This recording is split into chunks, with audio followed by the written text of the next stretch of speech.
दलित समाज के लोग इस बार एक रास्ते पे हैं। वो चाहते हैं कैसे भी संविधान बचे। आपको क्यों लग रहा है कि संविधान खतरे में?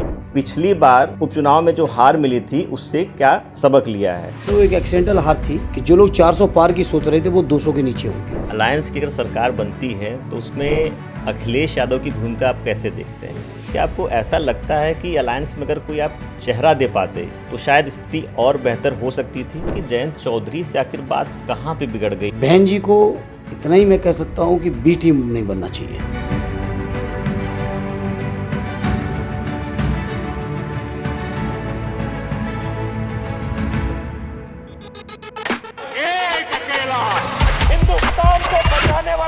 नमस्कार, मेरा नाम विकास कुमार और आप देख रहे हैं द क्विंट और क्विंट हिंदी। इस वक्त हम मौजूद हैं आजमगढ़ में। यहाँ से लोकसभा की सीट से समाजवादी पार्टी के उम्मीदवार हैं धर्मेंद्र यादव। बातचीत करेंगे और जानने की कोशिश करेंगे कि अब की बार के चुनावी मुद्दे क्या हैं और पिछली बार उपचुनाव में जो हार मिली थी उससे क्या सबक लिया है।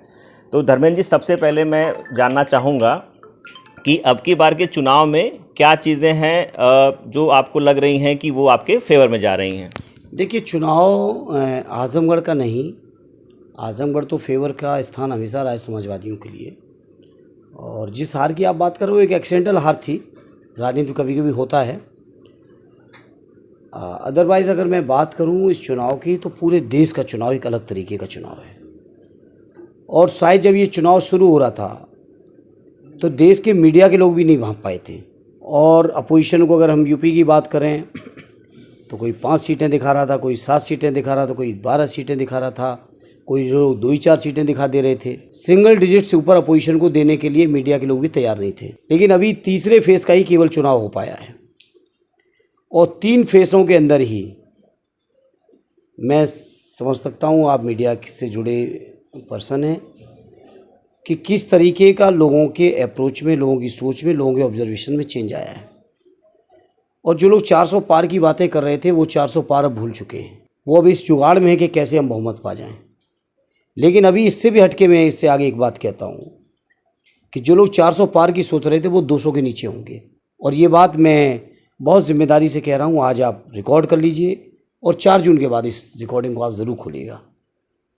और उसका कारण है 10 साल में तमाम झूठी बातें, तमाम झूठे वादों पर लोगों ने यकीन कर लिया और मीडिया ने एक ऐसा माहौल बनाया कि जैसे वो कह रहे हैं तो वो अंतिम सच होगा या पत्थर की लकीर हो जाएगी या उनका वादा है तो वो ज़रूर पूरा हो जाएगा।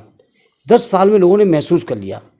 हालांकि बहुत हद तक नशा 5 साल के अंदर ही चीज़ें सामने आ गई थी, लेकिन लोगों से कहा गया कि एक मौका और दो, काम करने का समय नहीं मिला, लोगों ने वो मौका भी दे दिया। अब जब 10 साल के अंदर आपकी परफॉर्मेंस ज़ीरो है, ज़ीरो ही नहीं माइनस में है। आज़ादी के बाद से अब तक सबसे ज़्यादा बेरोज़गारी की दर आज है। जहां आपने 2 करोड़ रोज़गार हर साल वादे किए थे, 10 साल में 20 करोड़ रोज़गार होने थे, वहां आज बेरोज़गारी की दर सबसे नीचे चली गई है। किसानों ने सबसे ज़्यादा खुदकुशी इस समय की है। किसानों की फसलों के मामले में अगर हम कहेंगे तो वाजिब मूल्य की बात छोड़िए, लागत नहीं निकल रही है और भाषण देते थे 2 गुना आमदनी होगी। इसी तरह से नौजवान निराश हैं। फौजी भाइयों से आप बात कर लो, कोई फौजी अग्निवीर की योजना से संतुष्ट नहीं है। दिनेश लाल यादव आपके सामने खड़े हैं, बीजेपी उम्मीदवार हैं। इनका दावा है, ये हर चुनावी रैली में कहते हैं कि इन्होंने 1.5 साल में वो काम कर दिखाया है जो कि 10 साल में नहीं किया। वो गिनवाते हैं यूनिवर्सिटी का काम, वो गिनवाते हैं एयरपोर्ट। तो क्या जनता उनको फिर भी नकार देगी इस चुनाव में इन कामों के बावजूद? मैं समझता हूँ आप बहुत सीनियर जर्नलिस्ट हो। आज के ज़माने में कुछ चीज़ असंभव नहीं है। कुछ चीज़ों को अगर गूगल करेंगे तो मिल जाएगी, नहीं तो ITI से मिल जाएगी, नहीं तो अगर लोगों से बात करेंगे तो आपको और बेहतर तरीके से बात चलेगी।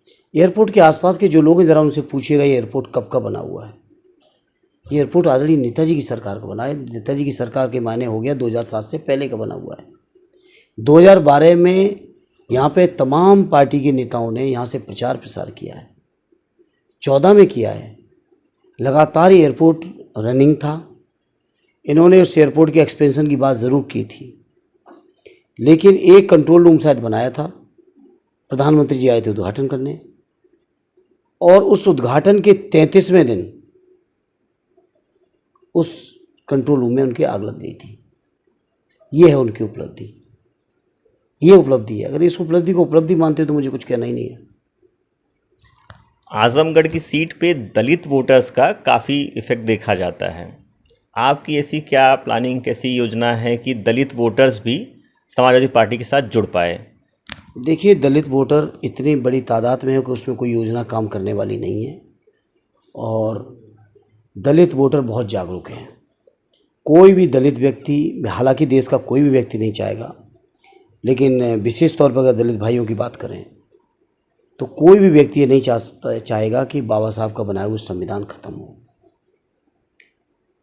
बाबा साहब ने अपने जीवन काल में ही कहा था कि मैं रहूं ना रहूं, संविधान में मेरी आत्मा जिंदा रहेगी। तो बाबा साहब की आत्मा पे हमला है, संविधान पे हमला है। संविधान पे जब हमला होगा तो जितनी चीज़ें संविधान के माध्यम से हम लोगों को मिली हैं, चाहे वो लोकतंत्र हो, चाहे वो रिजर्वेशन हो, चाहे वो विशेष दर्जा हो, चाहे वो नौकरी से लेके हर जगह भागीदारी हो, समानता का अधिकार हो, स्वाभिमान का हक है, जो सारे हक अधिकार आज हमें मिले हैं बाबा साहब के संविधान से। और ये बीजेपी वाले संविधान को ही ख़त्म करके नागपुर का संविधान लाना चाहते हैं, जिसको इस देश का जनमानस बर्दाश्त कर ही नहीं सकता। और यही सबसे बड़ा कारण है कि बीजेपी के लोग अब हवाइयाँ उड़ गई हैं। ये लोग सोच रहे थे कि डार्क में रख के बहुमत में ले आएंगे या 2/3 बहुमत करेंगे, उसके बाद संविधान बदल देंगे, लोग मजबूर हो जाएंगे, कुछ कर नहीं पाएंगे। इस तरह की इनके अंदर भावनाएं थी बीजेपी के लोगों के अंदर। लेकिन आज जागरूक समाज है, पूरे लोग जाग चुके हैं।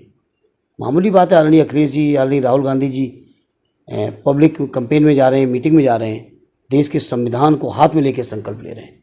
आखिर विपक्ष के नेताओं को इतना कड़ा और इतना बड़ा फैसला लेना पड़ रहा है तो कोई कारण है ना। ये दलित भाइयों की तरफ से मुझे पूरा यकीन है बहुत व्यापक समर्थन मिलेगा। और आजमगढ़ के दलित भाइयों को मैं यही कहूँगा कि उनके चुनाव जिताने के बाद, उनका आशीर्वाद मिलने के बाद एक उनका बहुत मजबूत वकील साबित होऊंगा मैं। आपके पुराने साथी रहे ओम प्रकाश राजभर, इस चुनाव में वो साथ में नहीं हैं, तो उनका फैक्टर आपको लगता है कि आजमगढ़ या फिर आसपास की सीटों पे पड़ सकता है? जैसा घोसी में उनका फैक्टर का असर पड़ा था, वैसा ही असर पूरे पार्लियामेंट में पड़ने जा रहा है।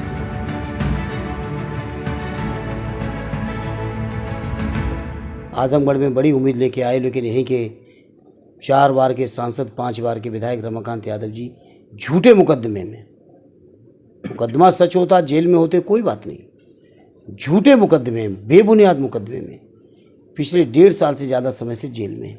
कहाँ चले गया था उनका यादववाद?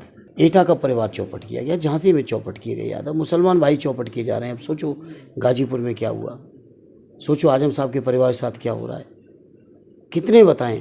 तो ये जो नेता आते हैं, ये आर्टिफिशियल लीडर जो आते हैं, जनता आर्टिफिशियल नहीं चाहती है।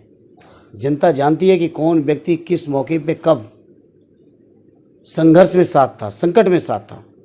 आज बहुत यादव नेता लोग बात करते हैं, मैं पूछना चाहता हूँ, प्रधानमंत्री जी के दफ्तर में यादवों की बात छोड़िए, पूरे बैकवर्ड वर्ग में बता दें, दलितों को भी जोड़ लो उसी में, आदिवासी भाइयों को जोड़ लो, पूरे SC BC माइनॉरिटी के लोगों को, ST को जोड़ के बताओ कितने PMO में अधिकारी हैं, कितने प्रेसिडेंट हाउस में हैं, कितने सेंट्रल सेक्रेटरीट में हैं, कितने PSUs में हैं, कितने आपके जितने बड़े कमीशन हैं UPSC से लेके तमाम तरीके की जो बड़ी संस्थाएं, उनमें कितने बैकवर्ड, कितने दलित, कितने आदिवासी या कितने माइनॉरिटी के लोग बैठे हैं। 350 IAS लोगों की डायरेक्ट भर्ती की गई है भारत सरकार द्वारा, आपको जानकारी होगी। एक नाम पूरे बैकवर्ड, पूरे दलित, पूरे आदिवासी, पूरे माइनॉरिटी का किसी का कोई दिखा दे। 350 चोर दरवाजे से भर्तियां हो जा रही हैं। एक भी बैकवर्ड दलित जिसको 85% हैं, बहुजन लोग हैं या बैकवर्ड हैं या दलित हैं या आदिवासी हैं, माइनॉरिटी है, बताओ किसी को भागीदारी है क्या? क्या चेहरा लेके यादवों के बीच आएंगे? हमें तो पता है, मैनपुरी में गए थे, सभा भी रद्द हो गई थी, भीड़ ही नहीं जुटी थी। आजमगढ़ में शायद मेरे से आने से पहले आए थे, उसका भी कोई असर तो मुझे तो दिखा नहीं। अब बात अलायंस की भी कर लेते हैं, क्योंकि अलायंस को लेकर के बहुत, जब शुरुआत हुई तो बहुत एक माहौल बना, लेकिन धीरे धीरे थोड़ा बातचीत में कुछ गैप दिखा। उसके बाद क्या आपको ऐसा लगता है कि अलायंस में अगर कोई आप चेहरा दे पाते तो शायद स्थिति और बेहतर हो सकती थी। देखिए, बहुत सारी चीज़ें रणनीतिक होती हैं, ऐसा नहीं है इसको चेहरा डिक्लेयर ना करना हमारी कोई कमजोरी है। हो सकता है हमारी रणनीति हो, हमारे लीडर्स की, गठबंधन के बड़े नेताओं की, हो सकता है रणनीति हो, तो ऐसा नहीं है। और जो चेहरा बने हुए हैं उनके चेहरे पर भी इस बार वोट नहीं पड़ रहा है। पूर्वांचल की हमेशा फाइट टफ हो जाती है, ऐसा क्यों होता है? पूर्वांचल का एकदम बदला हुआ माहौल देखोगे, जैसा असेंबली के टाइम पर आपने देखा होगा। अम्बेडकर नगर से शुरू करिए, अम्बेडकर नगर, आजमगढ़, जौनपुर, गाजीपुर, मऊ, बलिया तक चले जाइए, कम से कम 80% सीटें समाजवादी पार्टी की जीती थी। ऐसा ही परिणाम लोकसभा के अंदर देखोगे आप पूर्वांचल में, इस बार तो पश्चिम में भी, जिन सीटों को हम कभी नहीं जीते थे। हम मेरठ कभी नहीं जीते थे। मेरठ में बीजेपी के उम्मीदवार ने क्या कह के गए, क्या लिख के गए, जो भगवान राम के पात्र थे रामायण के सीरियल में। सोचो, भगवान राम के जो पात्र थे उनको भी धोखा दे दिया, तो किसको छोड़ेंगे? वो भी संतुष्ट होकर नहीं लौट के गए यहाँ से, अपने ही लोगों से निराश होके गए। तो जो लोग भगवान राम के पात्र को भी धोखा दे सकते हैं, वो किसी को भी धोखा दे सकते हैं। इसलिए इस बार सहारनपुर से आप चलेंगे, बलिया तक चले जाएंगे, पूरा गठबंधन का माहौल है। कितनी सीटें आपको लग रही हैं 80 में से? इतनी जीतेंगे कि यूपी अकेले रोक देगा। यूपी अकेले रोक देगा, जहाँ यूपी की 66 सीटें लगभग उनके पास इस समय हैं, यूपी अकेले रोकेगा। अलायंस की अगर सरकार बनती है तो उसमें अखिलेश यादव की भूमिका आप कैसे देखते हैं? बहुत महत्वपूर्ण, बहुत निर्णायक, बहुत सकारात्मक, बहुत मजबूत भूमिका में होंगे वो। क्योंकि इसलिए होंगे, एक तो उनका जो चेहरा है वो जिस तरह की वो अपनापन, हम्बलनेस उनके अंदर है, और इतना बड़ा प्रांत उत्तर प्रदेश, इतने बड़े प्रांत से ऐतिहासिक परिणाम आएंगे, और जब ऐतिहासिक परिणाम आएंगे, स्वाभाविक आदरणीय अखिलेश यादव जी की दिल्ली में बहुत महत्वपूर्ण भूमिका होगी, और जिस किसी को वो चाहेंगे देश का प्रधानमंत्री बनाएंगे। एक सवाल जयंत चौधरी को भी लेकर के है कि जयंत चौधरी से आखिर बात कहाँ पे बिगड़ गई? कोई बात बिगड़ने का सवाल नहीं। समाजवादी पार्टी अलायंस ने तो 8 सीटें घोषित की थी। आदरणीय अखिलेश यादव जी ने खुद ट्वीट किया था, जयंत साहब ने भी किया था खुद ही।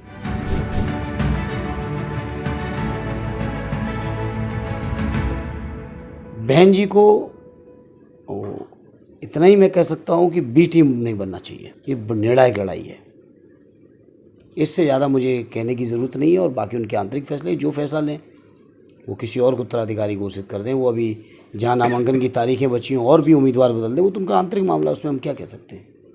लेकिन दलित समाज के लोग इस बार एक रास्ते पे हैं, वो चाहते हैं कैसे भी संविधान बचे, और संविधान बचने का एकमात्र रास्ता इंडिया गठबंधन बचा है, दूसरा कोई रास्ता नहीं है।